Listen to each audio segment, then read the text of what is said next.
Hey guys, Rami here with your second stimulus check update and second stimulus package update for Thursday, October 8th.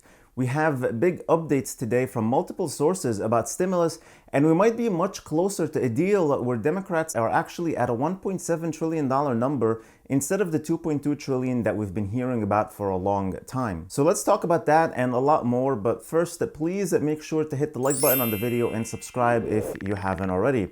So we know that Nancy Pelosi has rejected any type of piecemeal deals in the past.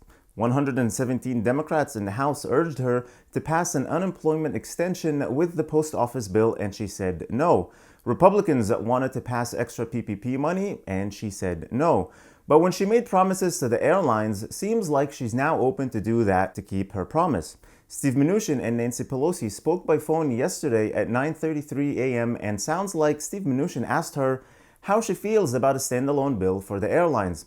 And she reminded him about the DeFazio bill that was proposed on Friday addressing that, but it was blocked by Republicans. Then they spoke again at 6 p.m. for 20 minutes about the airlines bill again, and they agreed to talk more about it today. Seriously, they just talk and agree to talk some more. How about talk and agree on a bill already? God, so frustrating. And this is not good news. I mean, don't get me wrong. This is great for the airlines and the tens of thousands of airline workers who would otherwise be furloughed. But what about the tens of millions of other people who are still unemployed from other industries and other small businesses that are struggling? I read something around 40 to 43 small businesses in major cities around the country will shut down forever if they don't get help soon. That's just crazy.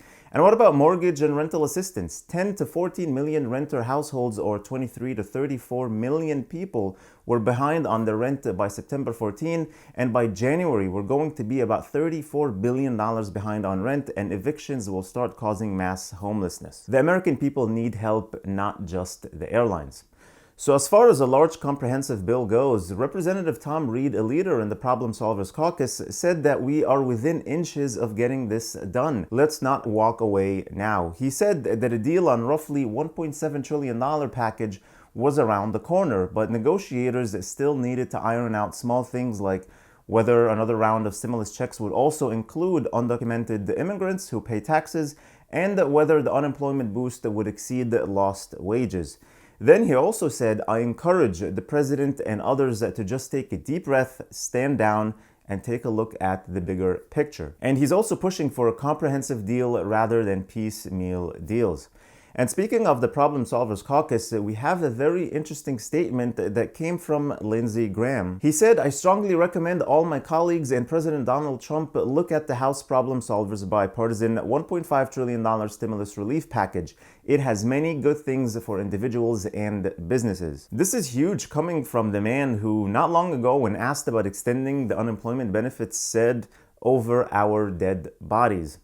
So there's a huge change of heart here, even from Republicans, a Republican senator like Lindsey Graham. And everyone I know, and I've read countless comments from you guys praising the Problem Solvers Caucus bill, which is a great proposal. It's between $1.3 and $1.9 trillion, depending on how the economy and the pandemic are over the next few months, which is great. So it has boosters and reducers already built in it, so we don't have to go through another negotiation phase. God forbid the situation gets worse later on. We just get the third stimulus check, like it said in the Problem Solvers Caucus bill, and some other things. So the bottom line here, we need a comprehensive stimulus package. Jerome Powell, the Fed chair, warned that the U.S. could slip into a tragic cycle of layoffs and economic decline without more help for millions of unemployed Americans, struggling businesses, and state and local governments. And he said, even if policy actions ultimately prove to be greater than needed, they will not go to waste. The recovery will be stronger and more faster if monetary policy and fiscal policy continue to work side by side to provide support to the economy until it is clearly out of the woods. I really hope we come to a deal here, and a part of me doesn't like a standalone bill for the airlines because my fear is they'll feel like they accomplished something and just disappear until after the election. And while this bill would save the airlines and airline workers, millions of people will remain suffering. So I'm more for a large bill than a piecemeal deal. What do you guys think? Let me know your thoughts in the comments below. Thank you so much for watching. I really appreciate you all. Please hit the like button, share this video with your friends and family, subscribe if you haven't already, and click that notifications bell to be notified that whenever I publish new videos and new content for you. Also, make sure to check the link in the description below for the Yara savings account. It's a savings account that is FDIC insured but gives you interest with a lottery system. If you use the link below, you'll get 100 tickets when you deposit as little as $25 for a chance to win up to $10 million.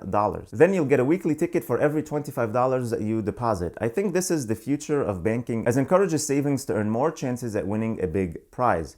Also, don't forget to get your 2 free stocks from Webull, potentially worth up to $1,600 when you deposit only $100, which is just like cash. You can take it out anytime you feel like it. All the links are in the description below. Please stay safe, stay healthy, and I'll see you in the next video.